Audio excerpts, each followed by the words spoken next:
Today on the channel, we're going to take a look at the Strandberg Boden.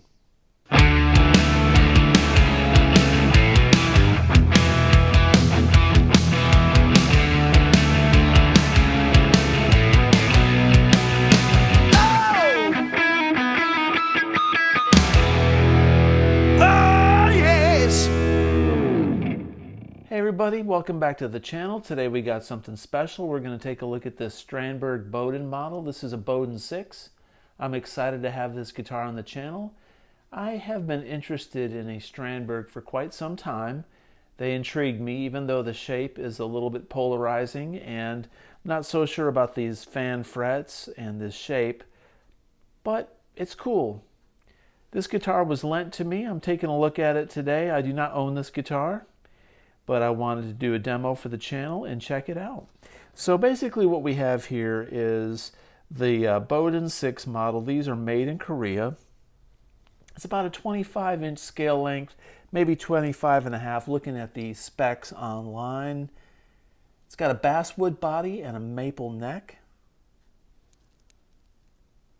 As you can see, these are fanned frets. They are stainless steel. Jesgar stainless steel to be exact.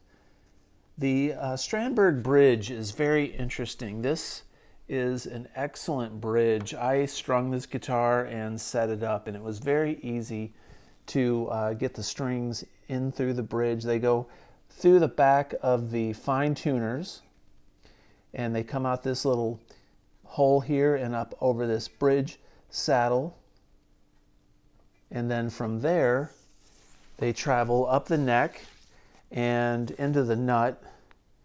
You cut the strings off at the end of the nut. It was very simple. Basically, you just take the string, you pull it through, and then lock this down. You got to undo this with an Allen wrench. Very, very good quality machinery or parts. Very, very sturdy and stable. I was very impressed with how well this is built and how it's designed. It's really excellent, but you pull the string through here and tighten it back down, and you've got plenty of space and room on this bridge to tune it to pitch.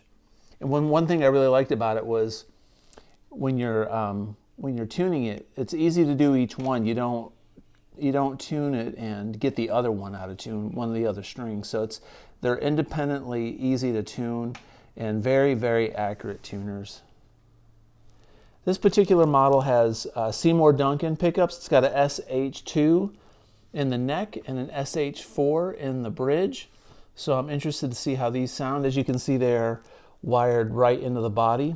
This is a laminate, from what I understand, on this maple. Got a volume and a tone. And this is a 5-way blade, so you got these split pickup options. These do not push-pull because we've got the 5-way blade. Be kind of neat if they were push-pull pots with a toggle switch.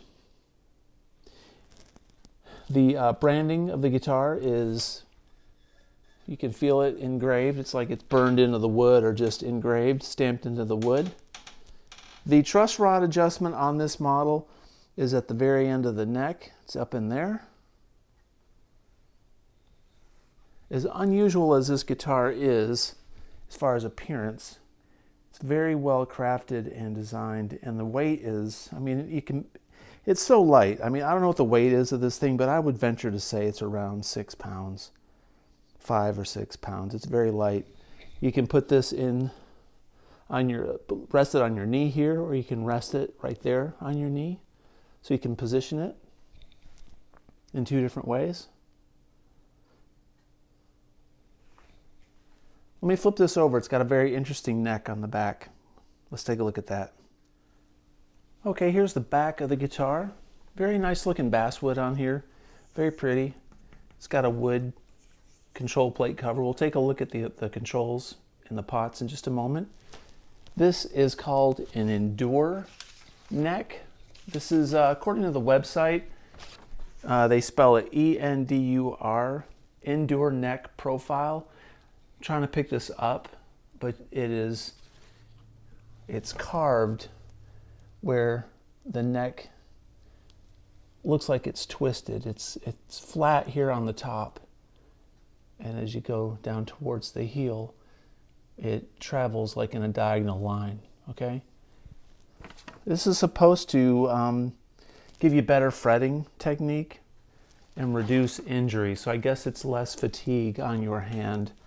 As you can see, this has a 4-bolt bolt-on neck. These guitars are made in Korea, stamped there on the back of the headstock.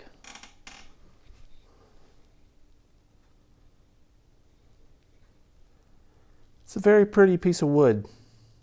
Let me take this control cover off the back and we'll take a look at the pots. All right, as promised, here's the control cavity. You can see they've got it painted on the inside to protect against buzzing, and it's extra shielding. Got some large pots in here, 500K I'm assuming. Standard 5-way switch, very simple, very simple wiring. There's the output jack. Back of the control plate has got some shielding on it and some electrical tape so that the lugs where they're soldered do not touch anything and cause any interference. I'm excited to give this guitar a test. We're going to do a sound demo here in just a moment. The only thing that I can say about this guitar is Boden it's a municipality in Sweden. That's where the name comes from. Strandberg is from Sweden, and I guess that's an homage to his homeland. But unrelated, this is a Korean-made guitar. Used right now, this model is at Sam Ash for $15.99. Used $15.99. Brand new, they go for around $2,200. So that's expensive for a Korean-made guitar. That's very pricey. And, there's really not much to this guitar. I mean, the design is revolutionary. It's a fan fret guitar. It's uniquely shaped, but I don't think that justifies or warrants a heavy price tag. I'm sure a lot of people are buying these guitars. I'm interested in one of these guitars, but the price, even the used price, really keeps me away from pulling the trigger on these. $15.99 is a lot of money for an unusual guitar that's this shape and this design. Yeah, it's unique. It's very different, and the fan frets and the neck profile is interesting. So I'm gonna play this thing and run it through the Fractal X8, jam on it, check out the tones, and we'll go from there.